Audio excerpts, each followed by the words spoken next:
Mainit na balita. Sumapi na po sa giyera ang Estados Unidos. Tayo po talaga ay naging kabahagi na ng giyera. Bakit?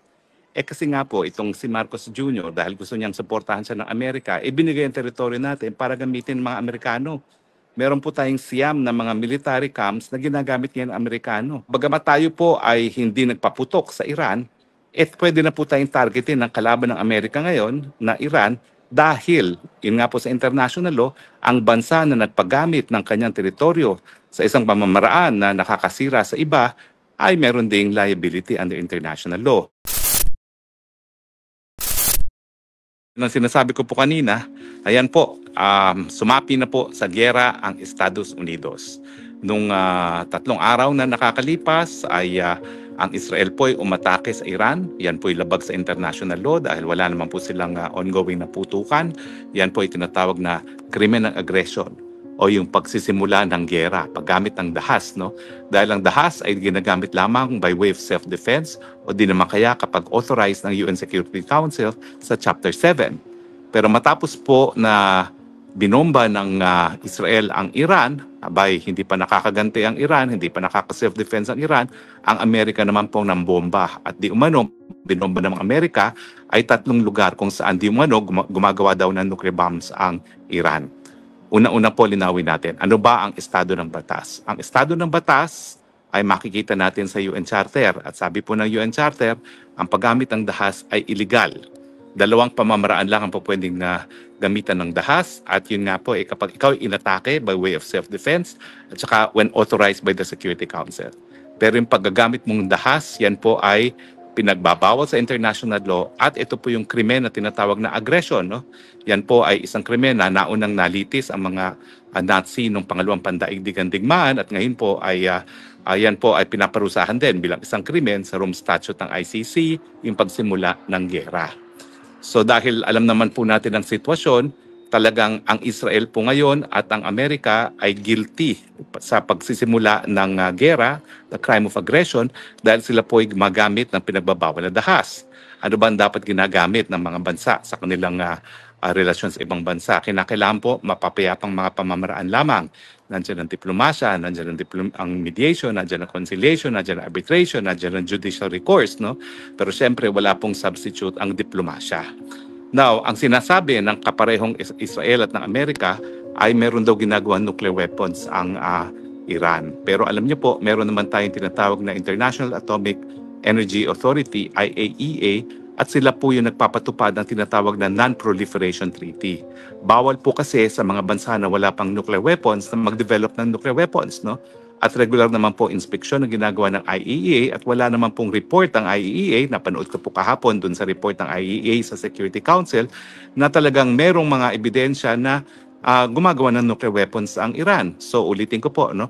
Wala pa pong ganyang ebidensya nakikita ang IAEA. So wala pong pagkakaiba itong ginawa ng Amerika at ng Israel, linusob ang Iran dahil di umano meron silang nuclear weapons doon sa nangyari ng linusob ng Amerika at ng United Kingdom ang Iraq.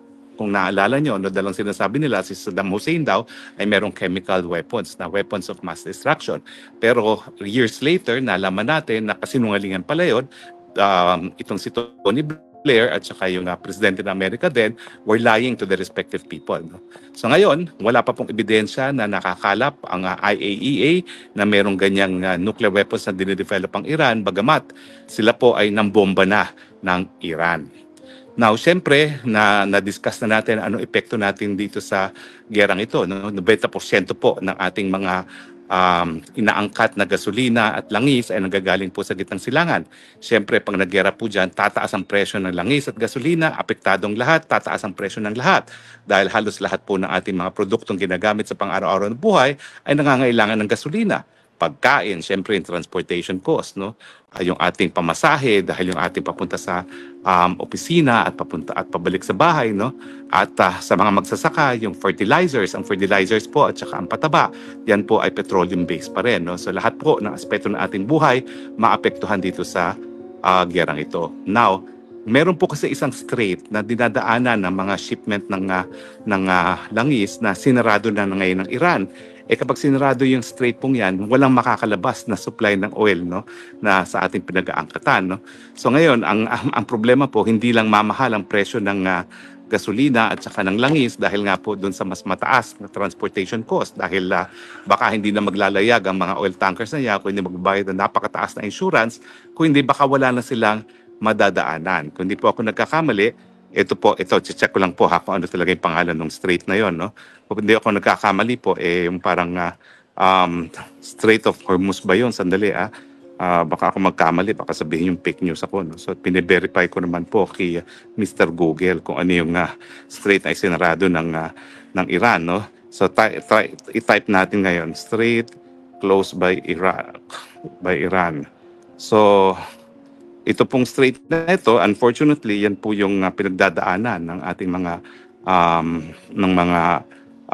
inaangkat. Ayun, Strait of Hormuz, okay? Strait of Hormuz, yan po yung sinarado ngayon ng Iran, no? At kapag nasarado po yung Strait of Hormuz, tignan natin, ha? Yan, anong nangyari kapag sinarado po ng Strait of Hormuz ay sinarado, okay? Sigurado pong tataas na ang presyo ng langis dahil halos lahat po ng mga inaangkat na langis ay nagagaling dito, no? So dati po i-consider lang nila pero ngayon po sinarado na lang tuluyan, no? So ngayon po, yan po yung nangyari. Tayo po talaga ay naging kabahagi na ng gera. Bakit? Kasi nga po itong si Marcos Jr. dahil gusto niyang suportahan siya ng Amerika, binigay ang teritoryo natin para gamitin ng mga Amerikano. Meron po tayong siyam na mga military camps na ginagamit ngayon ng Amerikano kung saan naka-preposition ang kanilang mga equipment, mga kagamitan panggera at kanilang makakasundaluhan. Now, bagamat tayo po ay hindi nagpaputok sa Iran, pwede na po tayong targetin ng kalaban ng Amerika ngayon na Iran dahil, yun nga po sa international law, ang bansa na nagpagamit ng kanyang teritoryo sa isang pamamaraan na nakakasira sa iba ay meron ding liability under international law. At dahil umiira na po ang international humanitarian law, yung batas na umiira pag merong labanan, dahil ito po ay isang international armed conflict sa panig na po ng Iran, Israel at Amerika, po pwede na pong targetin ng mga Iranians yung mga equipment at kasundaluhan na naroroon sa ating siyam na base militar dito sa Pilipinas. So ito po talaga ang perfect illustration kung bakit maski hindi tayo nagpaputok ay kasali tayo sa giyera. Dahil pinayagan natin na ating teritoryo ay gamitin ng mga Amerikano, no? At siyempre, kung sa tingin ng mga Iranians, valid military target yung mga base military dito sa Pilipinas, tatargetin. Mabuti na lang, medyo malayo tayo, no, sa Iran at hindi naman siguro tayo tatargetin, no? Pero kung ang gusto lang nila ay makasakit o makapatayin mga sundalong Amerikano, wala pong pipigil sa mga Iranians para targetin yung mga kasundaluhang Amerikano dito sa ating mga base militar. Mabuti sana kung talagang 100% accurate yung kanilang mga weapons na tanging mga Amerikano lang ang matatarget. Siyempre po, no, hindi naman po perfect ang technology talaga sa targeting at baka meron pong madawit na mga Pilipino, lalo na yung mga sibilyan na nakapaligid sa mga kampong yan o di naman kaya nakatira mismo sa mga kampong militar na ginagamit ng mga Amerikano. Take note po, hindi lang kasundaluhan ang naririyan sa mga base militar na atin na wala silang bayad na upa, kung hindi kanilang mga equipment. At siyempre, yung tinatawag na nating intermediate range missiles na naging mitsa, kamuntik na maging mitsa ng Third World War dahil dun sa Cuban Missile Crisis ay naririto na sa Pilipinas, no? Yung Typhoon na tinatawag. At hindi ako magtataka na kung ang Typhoon na yan ay targetin ng mga Iranians, no, dito sa Pilipinas. Pero siyempre, mas malaking problema pa natin pag nagkampihan. Ngayon po, talaga naman po nagpadala na ng tao para kausapin ng mga Iranians ang bansang Russia. At napanood ko po kahapon sa hearing talaga ng UN Security Council na yung sugo o ambassador ng China sa UN ay nagsasabi talaga na ang ginawa ng mga Amerikano na targetin ng 3 sites sa Iran na di umano na ginagamit pag-develop ng nuclear weapons ay talagang ang criminal aggression, no? Dahil ito ay pinagbabawal sa international law. So hindi po malayo talaga na magkampihan. Kakampi sa Iran, ang China at ang Russia at pang nangyari yan, lagot na po tayo dahil siguradong tatargetin ng China ang mga base militar natin na ginagamit ng mga Amerikano. Kaya nga po sa mulat-mula, ako'y tugtol dyan sa EDCA na yan. Nagpunta kami sa Korte Suprema, hindi lang para questionin yung Visiting Forces Agreement, kundi pati na rin itong EDCA. Pero siyempre, ayaw naman, hindi kami napakinggan ng Korte Suprema. Ang sabi nila, meron daw tratado na naging basehan. Kaya pwede tayong pumasok dyan sa EDCA at yan daw ay Visiting Forces Agreement. Sabi ko, paano naman nangyari yun? No? Hindi pala Visiting Forces Agreement. Yan po yung 1951 collective security, yung Mutual Defense Treaty ng Pilipinas. Sabi ko, paano naman nangyari yun?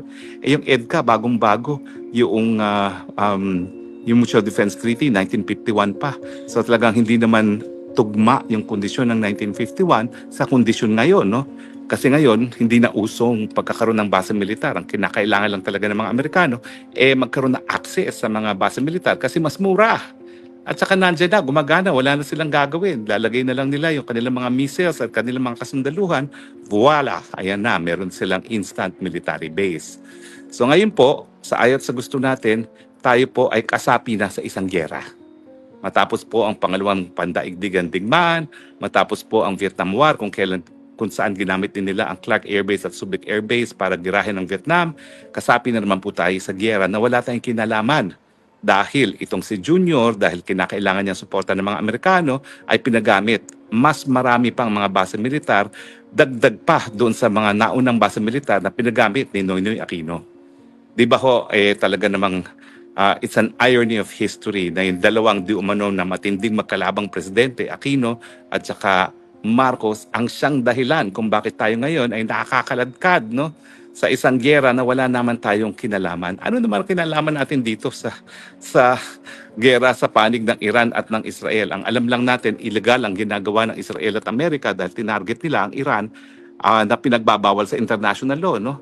Kung talagang meron po talagang silang nuclear weapons na dinidevelop, dapat alam na po yan ng IAEA. Wala namang report ng IAEA na may ganyang nuclear weapons na ang Iran. So, para na naman talaga tayong Iraq na nanlusob, di umano dahil sa weapons of mass destruction, na wala naman pala. Now, ito pagsarado po ng Strait of Hormuz, ito po talaga ay isang dahilan kung bakit tayo po ay dapat maabala. Dahil bukod pa po doon sa posible tayong targeted, 20% pala po, 20% ng lahat ng oil na pinapadala sa labas ng gitnang silangan ay dumadaan dito sa strait na ito. So talaga pong bukod pa dun sa mas mahal na insurance na, talagang hindi na makakaraan dito sa Strait of Hormuz yung mga inaangkat na langis, no? Galing sa gitnang silangan at hindi lang naman po galing sa gitnang silangan yung langis na yan, galing po sa iba't ibang bansa pa ng Middle East, no? So, inaasahan po natin ang tinatawag na economic shock, no? Tataas po talaga lahat ng presyo ng bilihin dahil magiging mas mahal ang langis at ang petrolyo. At bukod pa po dyan, talagang sigurado po na mas malakihan ang putukan dahil syempre, ang Europa po na talagang gumagamit yung strait na yan at dependent din dyan sa strait na yan, ay mapipilitang makisausaw na naman sa gerang ito, no? At kaya nga po, yung ginawang pagsarado ng strait na yan ay meron po talagang posibilidad na magkakaroon tayo ng Third World War, no? Kaya naman ako, sa mulat mula, ako'y panic at ako'y pabor doon sa polisiya ni Presidente Duterte dati na independent foreign policy. Hindi naman po kasi kinakailangan na tayo pumanik sa kahit sino. Ang importante lang lahat maging kaibigan natin at wala tayong dapat maging kalaban. At ang importante talaga sa ating panlabas na relasyon, nakakatulong ba yan para magkaroon mas maraming pagkain sa hapagkainan ng bawat Pilipino. Pero itong panlabas na relasyon na ginagawa po ni Marcos Jr., di mo maintindihan.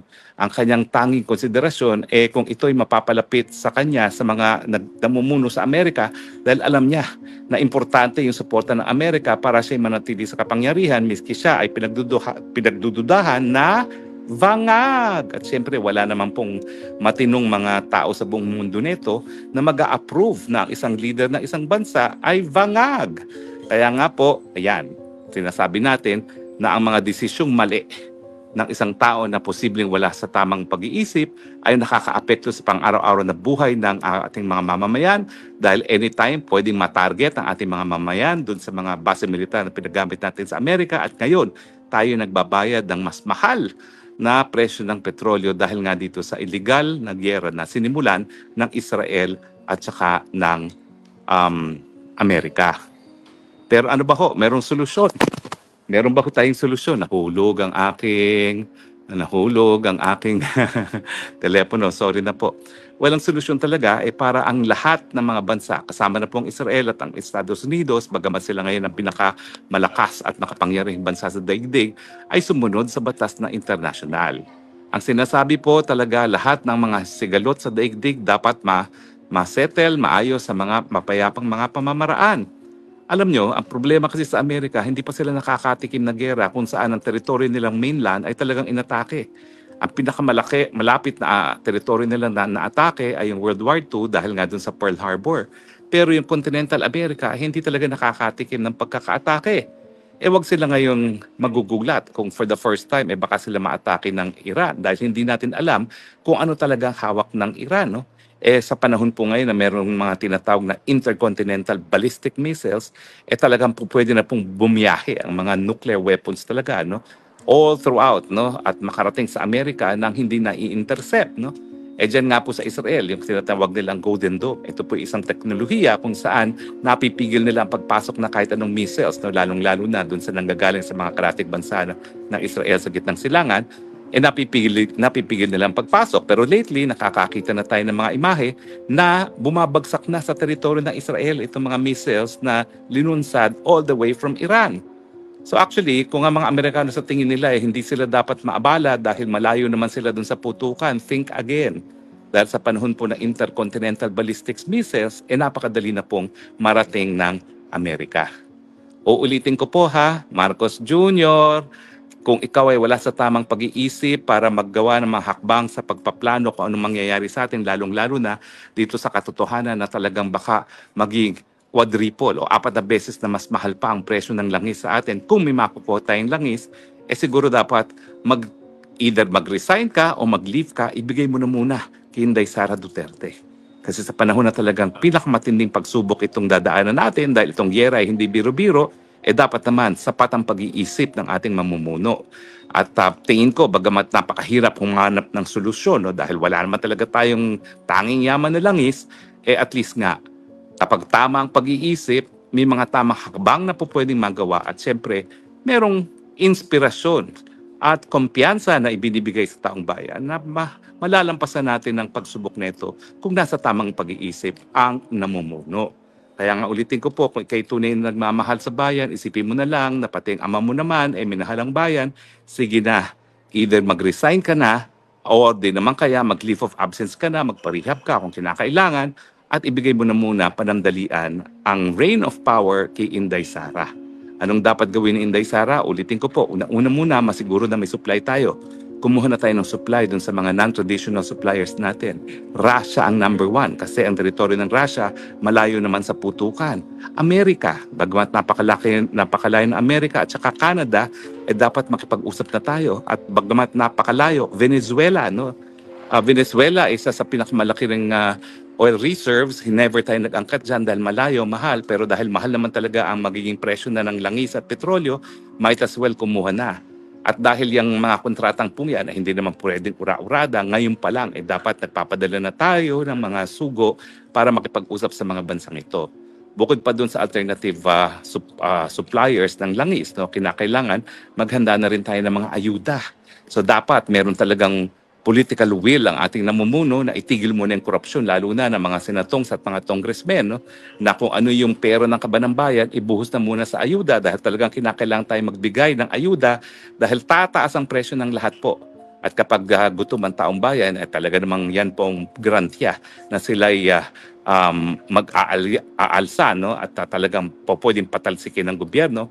At ang kinatatakot ko hindi kung tama ang uupong leader sa panahon na nagagalit ang taong bayan, kundi baka mamaya mawalan ng tuluyan ng tiwala ang taong bayan sa kahit sinong politiko para mamuno at pumayag na mga militar ang mamuno. Pag nangyari po yun, wala naman po talagang kakayahan ng mga militar para mamuno, lalo tayong magkakaroon ng problema. Bagamat nagsasabi siguro iba, siguro naman miski militar na walang karanasan mamuno, mas mabuti kaysa sa isang tao na wala sa tamang pag-iisip, no? So, yan po ang mga problema natin. Tapos, kinakailangan ngayon i-activate ang mga barangay dahil I'm sure magkakaroon na naman tayo ng rationing ng gasolina, no? At siguro balik na naman tayo sa distance learning sa ayaw at gusto natin dahil yan lang po ang pamamaraan para tayo makatipid ng gasolina, no, sa mga darating na mga panahon. Pero ngayon pa lang po dapat naghahanda na tayo, no? At hindi nagkakamot ng ulo gaya ni Marcos Jr. at nagtatanong anong gagawin natin. Nung naalala nyo, ordinaryong bagyo na ang daming bagyong dumarating sa Pilipinas, hindi niya alam ang gagawin, ito pa kayang ganitong all-out war. Ang leksyon po, dapat talaga magkaroon tayong mamuno na nasa tamang pag-iisip. Una. Pangalawa, nakita na natin kung bakit dapat tayo maging independyente sa ating foreign relations dahil alam natin na maski hindi natin kaaway ang Iran, nakakaladkad tayo sa giyera dahil pinagamit natin ng teritoryo sa mga Amerikano na isang kasapi nga dito sa giyerang ito. Pangatlo, ang Pilipinas, bagamat tayo ay hindi naman influential na bansa, kinakailangan idagdag natin ang boses na nakakarami sa daigdig na dapat itigil ng Israel at ng Amerika ang kanilang agresyon, no? At bumalik sa diplomasya para kung ano man ang hidwa na dapat maayos sa mapayapang mga pamamaraan. Ulitin ko po, ang buong daigdig dahil ang pinag-uusapan ay langis sa Middle East ang siyang magdurusa sa gerang ito. Sana po ang Pilipino idagdag ang boses na no to aggression, no to war, US, Israel, stop the aggression against Iran.